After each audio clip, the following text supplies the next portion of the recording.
The session of this topic is talking about how to lead sustained employee well-being during a crisis. And both myself and our panelists will be sharing both personally some practical tips that they're using for personal well-being through this, and some of the things they're doing to support their employees. So super excited for this session. So let me introduce my panelists. I'm joined by Emma Mamo, Head of Workplace Wellbeing at Mind, Anna Mindelöf, who's the Chief HR Officer, Fenix Outdoor, and Panorea Karanikolopoulou, Chief People and Strategy Officer at Intra Group Holdings. Welcome, everyone. How are you? Here we go. Thank you. First and foremost, let's jump over to Panorea, because that outfit, we have to jump into that outfit first before anything else and explain to everyone. Can you hear us, Panorea? Yes, I can. Very well. Thank you. I can. Well, I mean, I have to say it. I don't walk around usually like that. So I thought, given the topic today, I should put on my Tai Chi suit, because I'm going to be talking to everybody about how we introduced Tai Chi, which was a personal passion of mine, to the workplace, and how we have seen the incredible results from it. So this is, you probably cannot see the whole of me. Black pants, very comfortable, very cool, like not hot with it. And it allows movement. And yes, when we were in the office, we were not walking around with it. And you can do Tai Chi with any clothing at all. But if you want to look more into the practice, then that's what you wear. Tell us, Panorea, how did you get into Tai Chi? Like, where did that come from? It started several years ago, and it started by a friend of mine in a very young age. He had a stroke, and he was left with half of his body not very mobile. He was trying different things, and one of the things he tried was Tai Chi. And he dragged me into it, I guess, in the beginning. I was one of those skeptical people thinking, oh, Tai Chi, it's kind of those people moving at the parks and doing funny movements. And I have a finance background. I'm a scientist. I don't believe too much on those things. So it took about a year for him to convince me. It's the truth. Then I started myself and my family. And it's only about 5 years ago that I was reading an article from Harvard about Steve Jobs and how he was using Tai Chi a lot in his company. And it started getting me thinking about how that could maybe somehow get to be used in a working environment. And it has been phenomenal. Actually, the last 5 years, it has been one of the greatest learnings from myself on a professional level as well. I didn't see that coming, I'll be honest with you. But most things in life that are great, you don't see them coming. So there you go. Amazing. Thanks for sharing that. What are some of the, how has Tai Chi helped support your well-being? And also, what are some of the other things you're doing personally to take care of yourself? Because I think as HR professionals, and I've learned this from speaking to peers over the last few months, don't do a great job of looking after ourselves.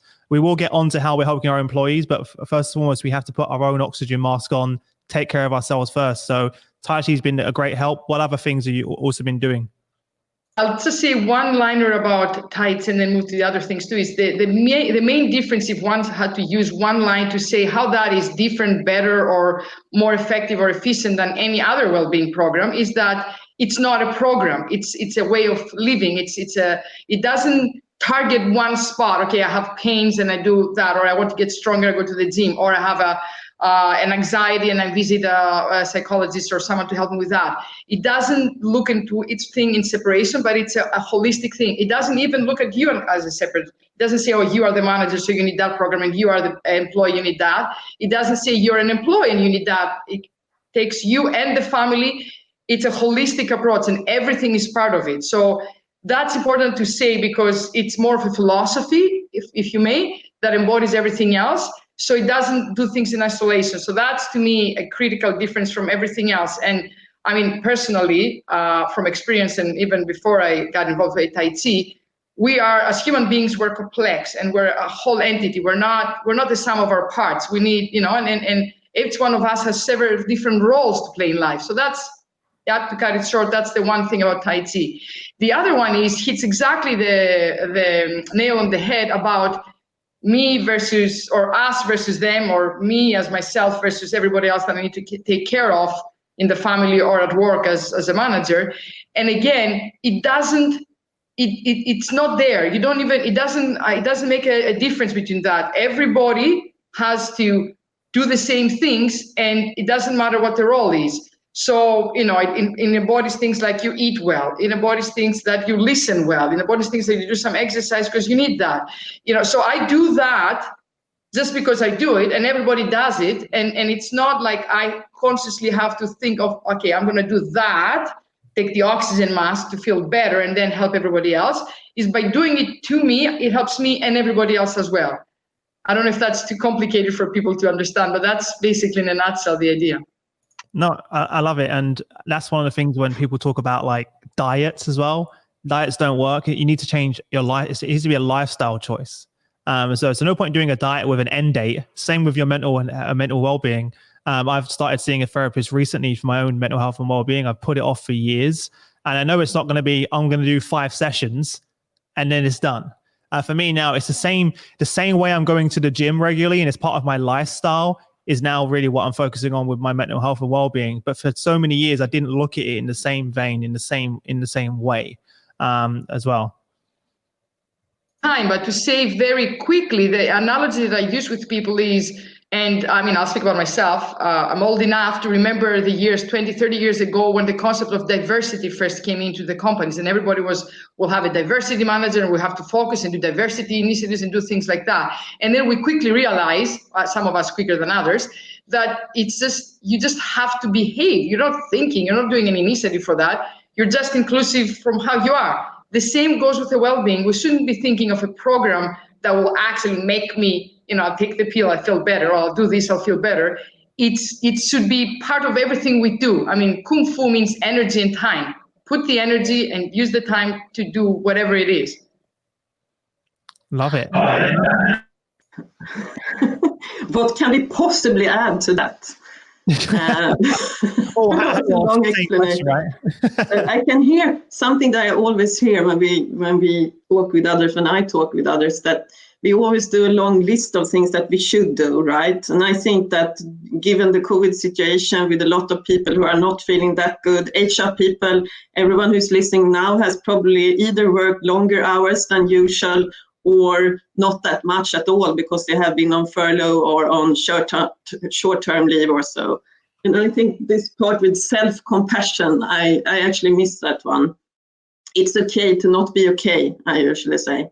And that also goes for HR. So when we talk about sending some tips and tricks to HR leaders and to HR people in general, it's a little bit to be a little bit more kind to yourself and maybe lower the bar for a couple of weeks or a couple of months now. It's 6 months into it. The only thing I've been doing to keep myself sane, because I've been working so many hours during the last 6 months, is actually I did morning walks every single day. So at least 4K in the morning before I started my day, either with the Chris Rainey pod on or another nice pod. So that's what I've been doing. And my tip is, like you said in the beginning, Chris, like this oxygen mask, try to put that on first before you help everyone else, because otherwise it will not be good anyhow. So that's my rec. Amazing. Emma? Yeah, I just love what everyone else has been saying about taking a holistic approach, and I really agree with what Panorea said around the whole systems approach and thinking at every different level. It needs to be embedded. It's not something you do and it's done. It's a way of approaching both how you manage your own well-being and also as an organization how you support your staff.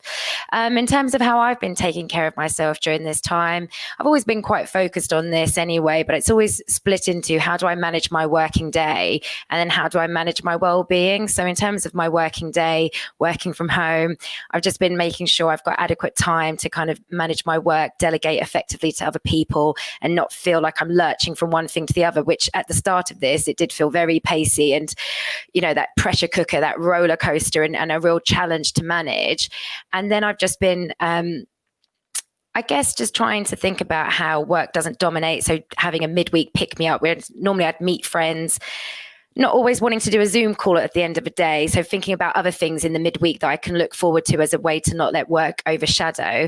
And really agree with what Anna said about being kind to yourselves. I can be a ruminator. If something doesn't go well, I'm going to think about it and that will overshadow everything else that did go well. So I have to really manage my thoughts and say, okay, that didn't go how I wanted. Take the learning, write it down, get it out of my mind and move on. And if I come back to it, just say, no, not giving this airtime, move on and being really, really disciplined and really, really kind to myself during this time, because it is challenging across the board. Mm-hmm. I think also something that you said in our last conversation, which I started doing, by the way, is you talk about your gratitude journal. Yes. And that's been really helping me, is to start my day and end my day with gratitude of all the things that I'm thankful for and all the things that are good and are going well, because we're very easy for us to focus on what's not going well and what we don't have, as opposed to focusing on what we do have. And just starting my day with that energy and that focus of positive energy, and ending it that same way, because we tend to also go to sleep thinking about tomorrow's problems. And it's not, it's like a vicious circle. What I found is, I used to do it in the past, and it was, Emma, you triggered me to go, oh, I used to do that. And don't just do it on your phone, write it down. Like, I have a little book now. Where is it? It's actually somewhere in my office. And write it down and make that a habit of doing it. And I feel so much better for it as well, rather than I can just go to sleep, put those things to bed, and go to sleep and wake up and start my day positive. Yeah. And Chris and Emma and to all of you, actually that right there is the very first baby step on what people call meditation. And I know some people think, oh my God, that's something big and difficult and I won't be able to do it. But just what you just guys described there is the first step. Taking, in the whole of the day, being able to take a little bit of time, whether it is to think what has worked or whether it is to reflect on something that didn't work, as Emma said. But it's just, or even what we have, and I guess we'll talk about it later, but what we do with the employees, we actually have an interruption time where the IT system goes down for 10 minutes. And that's the cue for everybody to get up and do some breathing exercise. And I know it's a little bit, it can be in the middle of an important meeting with a client, but it turns down for 10 minutes and people know, and it's, from before, and even our clients now know. So it's, in the beginning, you have to force it because people feel not great about it. And I guess it's easier now at home, but it's those small breaks to get yourself together. Yeah, love that. How would that put, how that sounds like a great idea, by the way, doing that. What did that look like from a practical sense though? Was it a collaboration between you and the IT team and, CTO and my, and it wasn't an easy conversation in the beginning. I think what I need to do here is maybe put things in perspective. We were lucky in the sense that we started that, 5 years ago, way before the COVID situation. And some of the things make much more sense now, but it wasn't in our case. But what happened is that was the good thing that we started before. And that gives us now the opportunity to have statistics as well, because some countries jumped into it and they were using it and some were not. So now we actually have a live example of thousands of employees to see what the difference is with real data. I know people before, and Mr. Yazal was talking about data. That's a very interesting case for us. But what was difficult for us because of that was that when we were trying it, it wasn't obvious that everybody needs it. So we had to sell it to people, and it wasn't that easy. It was easier in our employees in China for obvious reasons, but not as easy for our employees in the US. So I took it I have it from it, I'm going to read it very slowly. We were trying to convince them by sending them research from Harvard and everywhere else. That's 5 years old, way before the COVID. And he was saying, individuals that practice Tai Chi are less susceptible to depression, anxiety, and abstinence abuse or unfulfilled potential in relationship problems, are more resilient and able to bounce back from adversity, stress, rejection, and failure. Right? It's like, and we were saying things like that to try to convince them. And now we actually, years later, other than their own experience, we have the data to back that up as well. So a long answer to your question, the CTO and myself, we had to sell that hard to our CEO and our CEOs because we have different companies. We started it as on an experimental basis, short term. And then that was history. Like they took out, and now it's like everybody, no one thinks about it. They just got up and they do their stretching and their breathing and their meditation and they go back. Mm-hmm. It's almost now part of your culture as well. And that will have a cultural impact on the business to understand at this time of day, together, not just me, together, there's almost always like a sense of accountability, not, it's not present, but the fact that everyone globally in that business is taking this moment together is super powerful. Yeah, muted. For a long time. So for a long time, we're working from home. So that was a connection point. We all knew like when we're younger and we're dating and we're like apart from our partner and we're saying we're both going to be looking at the same moon and thinking of each other. It's the same concept. We know now that time we can picture everybody in their house doing that. So it's a connection point. Anna, what are some of the other practical ways that you're helping support employee well-being within your organization? Yeah, I wish I could say that we are doing Tai Chi. We are not really doing that. I need to call you afterwards, Panorea. So what we do, since we are an outdoor brand, we are promoting a lot that people should go out and walk, of course, and wear the outdoor gear. But it's more important to be outdoor and actually be in the nature than anything else. So that's sort of what we are encouraging. But well-being for us is so much more. It's in our culture. So when I talk about well-being, I also touch base on inclusion and belonging. So really make people feel that they belong to the organization. And walking and being outdoor is sort of that glow for us as a culture, from the culture perspective. But well-being initiatives, I mean, it has been tough. We have different kind of employee groups. We have people in warehouse environment, in stores, in office. So it's so many different groups to take care of. And the office people have been working from home for a long time now. And in the beginning, I think it was a relief for people to work from home. Yes, I can be at home 5 days and just, do other stuff than being at the office. But now we can also see that people are suffering a bit. You want to have those small talks at the coffee machine, and you need to have the small talks. Otherwise, you're not getting the team together. So last Friday, we actually launched a new well-being site where we try to create interaction and give tips and tricks to everyone on this is what I do, this is my pictures from outdoor, this is the latest research, this is how you should do in order to fix your work environment at home, and so forth. And then we are creating subgroups or smaller peer-to-peer circles now with, if someone wants to discuss tips and tricks more in detail, let's do that with those 5 persons. So we create those smaller groups to create an engagement in the organization regarding well-being.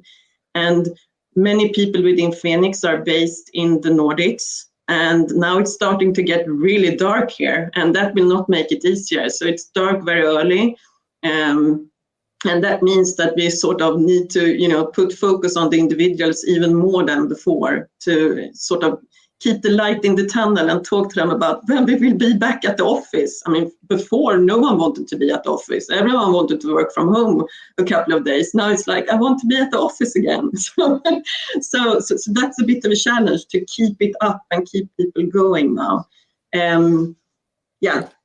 To sum it up, small things makes the biggest difference.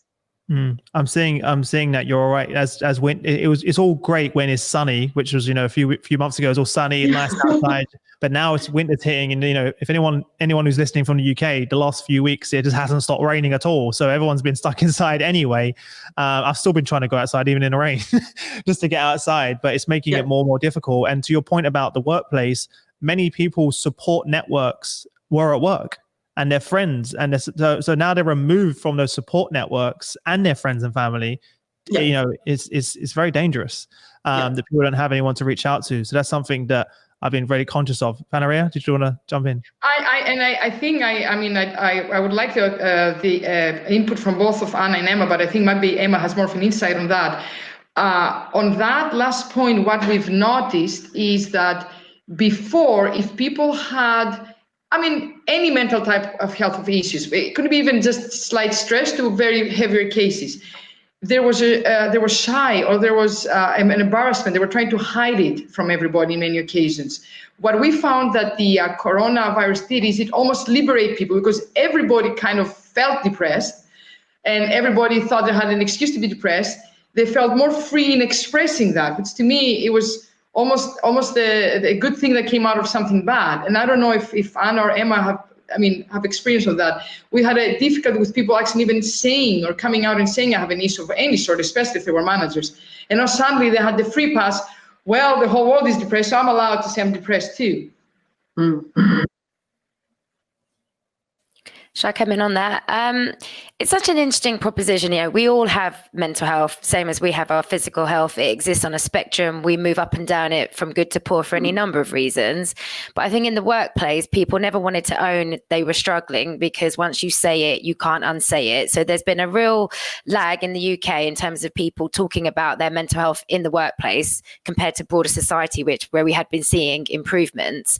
But yes, I think this pandemic and the fact that the mental health impact of the pandemic has been spoken about since the very beginning has given people permission to say, yeah, we're experiencing tough times. And the interesting thing around, of course, it's the health anxiety that goes with a pandemic. Will I get it? Will my friends and family get it? It's the fact that it's also limiting our access to the things that would keep us well, either that being people or things that we would do.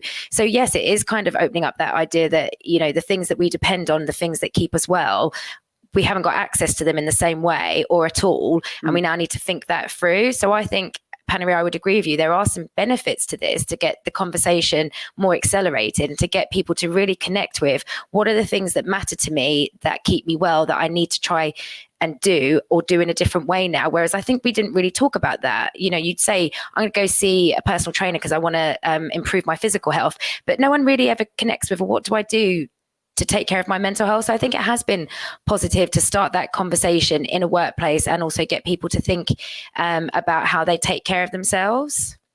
I can super relate to that, by the way. When the gyms closed down, my mental health was directly linked to the gym. So I realized whenever, even my business partner, even my employees noticed that when I was training, I didn't have the anxiety, I didn't have the panic attacks, because the endorphins that are released through physical exercise, the actual act of going to and from gym. And, you know, I noticed if I had the three things in check for me, it was like, if I'm sleeping, I'm getting good sleep, eating well, and I'm exercising, all of a sudden my anxiety was under control, or if not non-existent. As soon as I stopped exercising, started working late because I had no rhythm due to COVID, and I was just working all crazy hours like many people. What gyms were closed, so I couldn't access the gym. And then naturally my cycle of actually being healthy and eating also went out the window. Eating healthy went out the window. And then guess what? All of a sudden I'm having anxiety attacks again. I'm feeling anxious, and it was a vicious circle. And then trying to get back out of that again, back into a rhythm, is super difficult. So I completely can relate to what you're saying. And you know, Chris, I mean, to us, it all of that helps because on the base of the philosophy or the life approach of Tai Chi is simplicity too. So, you know, that helps in getting to get pleasure on simple things of life. And I know that's kind of a cliche, but it doesn't need to be, I mean, even for the things we do, it doesn't need to be that we're going to fly the whole organization to Hawaii for a week. I've been in organizations that have done that before, by the way, to, you know, make people feel well or give them, I don't know, like a really high bonuses. It can also be that, you know, we just, like we just take some time and we cook together online or something like that, or simpler things, because we on the end of the day, we don't need two great things. And the three things you mentioned, the diet, the exercise, and sorry, what was the third one? Sleep. I mean, those are, so those are the three things that with Tai Chi you can do at any age and wherever you are, because that's the other thing. Like we tried in the past several things to help our employees, and we found that some people that were either overweight or older couldn't follow them. Because, but Tai Chi you can do in all ages. We can do it even if you're having some disability of some sort. So that is more inclusive for us, because I'm working in organizations with hundreds of thousands of people. So one has to be mindful of that too, right? I mean, when we tried in the past yoga or other things, people cannot always do that. So it's not great. So this thing allows people to use all of that. Yeah, I think it's good to give tools to people that they can do by themselves. So it's not up to HR or it's not so much activity centered, like let's do a big activity and let's do this travel to Hawaii or whatever it is. Instead, give the small tips and tricks so they can sort of survive at home in the environment that they are in. I think that's the most important part. But I think the caring part is the biggest part, that it's someone who's reaching out to people and you book those small meetings.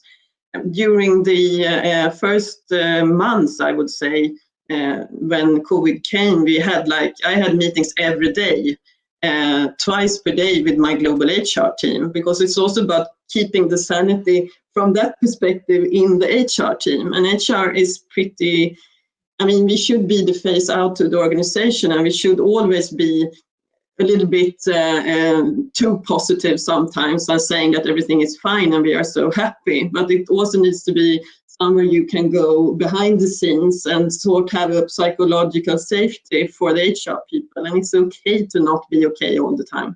I think that's sort of what I've been trying to practice during those months with my team. And I hope they have proceeded like that, not me just pushing them to do things. But that's has been my intention. Mm-hmm. One of my friends, I mean, just go for it, Emma. Oh, sorry. No, go for it, Emma. Well, no, I was just going to say, I was just reflecting on what Anna was saying about even within her own workforce, you've got people in the warehouses, people in the office, or now working from home. And I think that's what we've been trying to promote at Mind, because organizations will have many different, they'll have different communities, divisions, departments, and everybody experiencing stuff differently. So we've been trying to promote a principles-based approach where staff wellbeing is priority. Conversations are happening about understanding everybody's individual circumstances. Secondly, about clarity. So giving people clarity about priorities, processes, new ways of working. The next piece around community, and Anna's really spoken about that. And obviously Panorea is talking a lot around the sense of community, everybody downing tools at the same time to do meditation. I love that. So that sense of community and moments of social connection, it sounds like organized fun, but given we're all remote or working in such a hybrid way, you need to have that happen, because it would happen just organically if we were all together. And then the final piece is just about being reflective, what's working, what isn't working, two-way dialogue, helping people to feedback what's going on for them, what's working for them and what isn't, and what needs to change. So that's what I was going to say, just in terms of then thinking about a principles-based approach to help navigate what is an ever-changing and ever-complex landscape for all of us. Mm-hmm. Love that, because depending on the situation, you can always just operate from that model and from those principles, no matter the circumstance that you're thinking about as well. Panorea, did you want to jump in? I wanted to add on that and also take it, I guess, a slightly different angle on that, which is, I'm going to speak about the elephant on the room. We all, I guess I should speak about my companies, but I'm assuming everybody, in every organization, especially big or small, but especially when you have more people, there are always some people that are more negative thinking, if you may, or more, like the ones that, I don't want to say create problems, because they probably have a mind frame where they're coming from, but at least they're perceived as the ones that are not helping with the situation, whatever the situation is every time. And to me, it's critical to focus on those individuals, because they can be few, but they can actually spoil the experience for the rest of the organization. And I'm saying that, I guess, an example, I'll take the example since we are talking about Tai Chi. Of course, there were people that thought Tai Chi is all, not like a whole stupidity, like who is going to close the computers for 10 minutes and what is all that? And, and we had a lot of them. So two things I want to say. One is we have to focus on those people and see where they're coming from and what is that they need. They're still people, they still have the same needs like everybody else. It's just finding the source. And that's where I was noting down the groups before, where the data can help us do some data approaches. And the other one is, it's all great, and probably people would be too shy to actually admit that maybe they don't really care about well-being now. So everybody will say the right thing, which is, of course, we care about the well-being, because you cannot say the opposite even if you believe that. But I think, other than the soft side, and maybe that's my finance and General Electric background, you have to have hard data. And that's where the analytics people, I enjoyed the meeting before. We have to have hard data. We had hard data. We have data, and I have the, we have the analytics too, and that's our, thing. And it says, it really talks about, how we spend less money with the insurance. It really speaks about how we have less people leaving and absenteeism or not working because of mental health. It talks about how we have more sales success, but by using Tai Chi on our sales approach, because there is, the infamous, I guess everybody knows the approach to go to war with the Kung Fu, which war can be a sales. So we actually have that because people need, or certain people, if not all people, need to have a confirmation in the back of the hand that helps the bottom line of the company as well. That it's not just, okay, the concept of happy people perform better, which we kind of all agree, but how do you measure it, how it becomes tangible? But it is tangible. And as I said before, we actually can be a live case because we have a few countries that didn't do it at all. and other countries that did it a lot, with all things being equal, and you can see the actual numbers, whatever those numbers are, like real data pointing to the one or the other direction. And that can be really revolutionary on what happens going forward. I find that so interesting. I mean, I think the business case is absolutely right, and it's great that you've got the figures. But for me, it's also so common sense. If you invest in your staff, make them feel valued, you'll get the best from them. And if you treat them like they're an asset to be valued rather than a resource to be used. But I think it's great that we now have these numbers. But I also feel, instinctively, we should get that it's a two-way street. And if you give to your staff, they give back. And yeah. But I'm curious to see your numbers, Panorea. I want to have you as a case study, I think. Yeah, we are actually measuring, has been for 2 years, I think it is, measuring physical health conditions and pain and stuff like that. And we also have surveys where we actually measure how people feel about themselves and their own well-being. So we can also see that it's, of course, physical well-being, like you were talking about, Chris. You went to the gym and then afterwards you feel much better. For me, it's also about the why we do things. So if it's just to perform and just have some sort of a to-do list to go to the gym, then it doesn't have an effect anyhow. It needs to be something else that stands behind your reasoning why you're doing it. So for me, it's super important to both measures. It should be like a balance, both measure people's physical capabilities and link it into the well-being piece and the mental ability because of the downside or the not so good physical health. So that's what we are trying to do since a couple of years back. Yeah.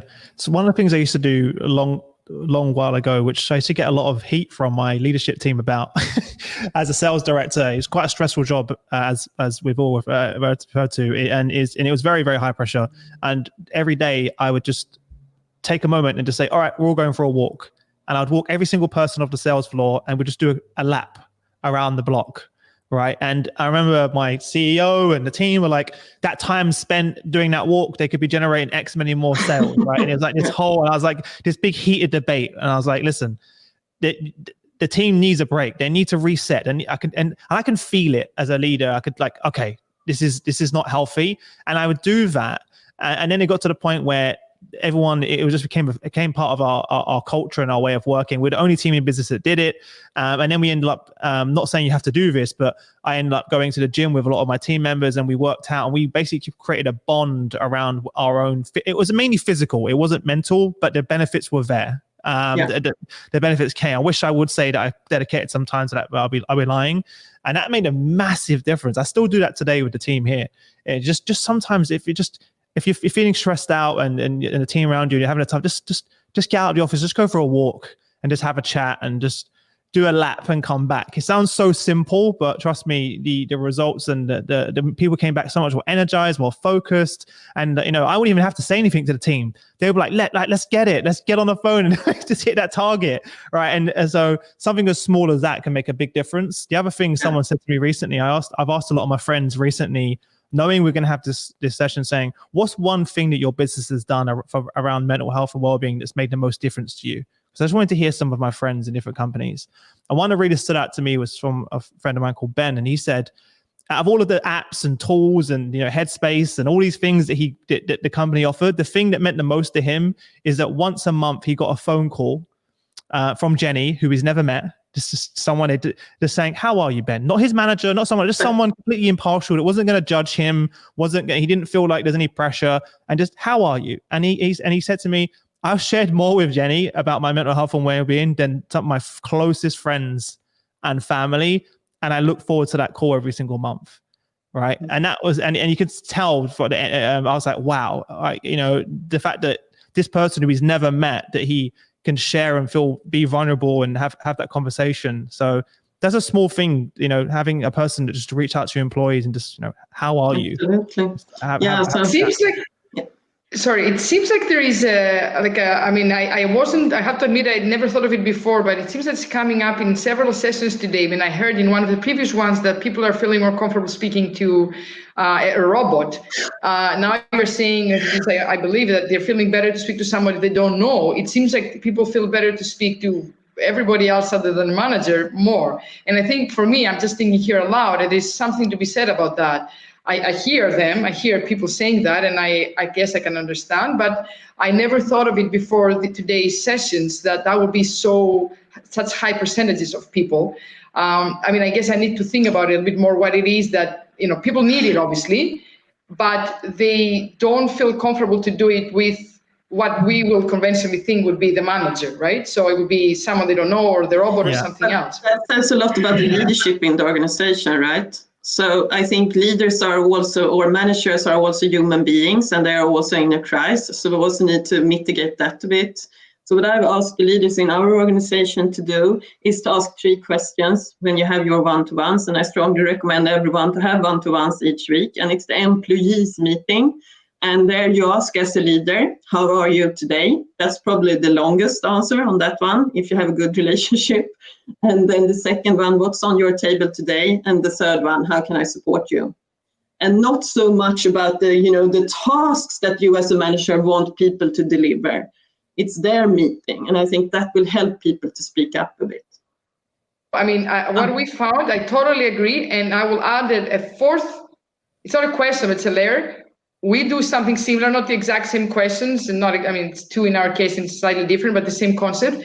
We start by the manager or whoever is the lead speaking first and saying, this is my problem today, this is how I have an issue, this is what is wrong with me, because I think you said that before too. I mean, we don't want an organization, and we haven't found it's useful for the HR people or the HR team or for the managers to be the perfect ones. We're under control, everything is working for us, we're here to help you, but we're good. Because I think, of course we're not. And then when you solve that vulnerability, when you start by saying, well, this is what happens with me, and this is the struggle I have, and I'm not well today, and can you guys help me? It's easier for them to actually afterwards go and ask you in return for help. I found the same thing with my team. The more vulnerable I can be, and I am with the team, the closer we are. And the more they're open to coming to me with problems, or if they're not feeling well, or they need a day off, or and that's probably when I feel like one of our biggest strengths actually as a team now, that we all have the understanding that we could be vulnerable, and actually by being vulnerable, we're all stronger and better off for it as well. So completely relate to that. But it's not, and I want to mention the point you mentioned about people preferring to talk to robots versus their managers. And I will say, having done my first therapy session a few weeks ago, I've been putting it off for years. And speaking, and I was worried about it. And I did it on a video call, by the way, which was also interesting. I couldn't see them face to face because of what's happening, COVID. It was so much easier because you don't feel judged, right? You're not worried about what are they going to think of me. Whether it's your friends and family, you worry about how you're going to be perceived. Am I going to be perceived as weak? Et cetera, et cetera. When it's someone who doesn't know you, you don't feel judged. And I think that's why people are similar with their manager. Like in my previous company, the last thing I would do is want to go to my manager. And that sounds and that was just because of the type of relationship wasn't great. But, are they going to pass me up on that promotion? Are they going to think that Chris actually can't take that pressure, so we're not going to offer him that new role? I think that's probably a lot of, and that's just my personal experience. That's how I felt. Whereas someone who I don't know, I shared more on that one call than I've shared with my closest friends and family members because I wasn't worried about being judged. On that point, I would say something practical, because again, practical things help. On our talent management sessions and our succession planning, like all companies, we have different criteria. One of the criteria we have is, and it's actually one of our top 5 criteria, is vulnerability. And if you cannot show that you suffered and weren't able to do something, we are passing you on that promotion. It's the reverse for us. Very interesting. Well, that shows a commitment. That shows a true commitment to it, because we're not, and that's something I've seen, and I'm sure we're all like seeing CEOs and leaders be vulnerable through this as being like really eye-opening. It was just a few weeks ago, I was speaking to someone who I put on a really high pedestal, who's a very successful businessman, billionaire, literally a billionaire, and he was sharing with me all of these struggles and challenges, and I'm like, you, of all people that you'd never expect, we're all going through this. All going through this together. So the fact that you've actually you're not just talking the talk, you're walking the walk, and actually implementing that as your process within the within your management criteria is it shows a lot. We can unmute each other now. Yeah. Do you want to add to that, Anna? No, I wanted to ask Emma if you can give, because we don't have that many minutes left if I'm reading the signs correctly. So I just wanted to ask Emma, so what's your recommendation to the people who are listening now on what they can do, those small things that will make the difference for the mental well-being that will be a huge topic the coming weeks and months? In terms of taking care of themselves or their teams? Whatever recommendations, yeah. Both. Yeah, I mean, for many years, we've been advocating a tool called a wellness action plan. It's based on a health tool that people would develop with their health professional to manage their mental health. But we've adapted it for the workplace, and it just gets you to sit down and think, what keeps me well at work? What might cause me to struggle? What are those workplace triggers that really impact on me? What are some early warning signs that I might be struggling for my manager to look out for? And very important if we're all in a digital environment. And then what are some helpful steps for the individual to take if they are struggling? And what about steps their manager can take to support them or indeed facilitate what they need to do? So I just think it's a great framework for having these conversations, because we're all complex people. What keeps me well is going to be different to someone else. The stuff that really that I struggle with is different. So having one in place with your manager, having them in place with the people you manage, I think is a really helpful tool. And we've adapted the guide for a working from home context. So again, happy to share any links that would be helpful to people. But I think it's just really understanding, what does this look like for me? And then and it should be an evolving document, especially as we're in quite challenging, changing environment. So that's my key takeaway that I'd recommend to people. Mm-hmm. And for everyone listening, if you look in the chat, I think we've already copied the link to mind.org, right? Yep. Mind.org, incredible resources there. .uk. Yeah. Glad you said that. In there. So make sure you check out all those resources as well. They're free. So no excuse. Go and check them out. And if there's for yourself, Panorea and Anna, if there's one parting piece of advice would you give to everyone, what would that be? Mine would be very quick, mindful of the time too. I would say to people, remember to breathe. Breathing. Remember. No, I know it sounds very stupid, but it's a whole thing about just remember to breathe. And there's Tai Chi, there's several different types of breathing, and breathing that can help you with stress, and breathing can help with pain. But point is, we do forget to breathe. So breathing, like constant inner breathing and different types of breathing, just breathe, no matter what's happening around. Just take a breathe, and work with it. That's what people do now. I'm doing that too. I would recommend sleeping more. That's one of my weaknesses, but sleeping is really good. I usually do that in the sofa in the evenings, and then I'm sort of trying to get to the bed. So that's my strongest recommendation, to keep saying sleep more and take your walks.